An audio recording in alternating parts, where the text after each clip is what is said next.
வீட்டு மாடியில் இன்றைக்கி காய்ச்சிருக்க தக்காளி தான் பறிக்க போகிறோம். நிறையவே தக்காளி இருக்குது. ஏற்கனவே நிறைய பறிச்சிட்டோம்.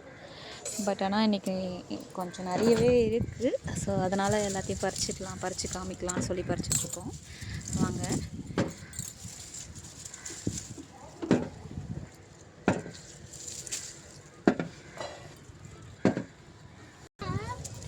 நினச்ச மாதிரியே 2 தக்காளி அந்த பக்கம் போய் விழுந்துருச்சு. எலிங்க தான் சாப்பிடும். இப்போது இந்த பக்கம் விழுந்துச்சுடா.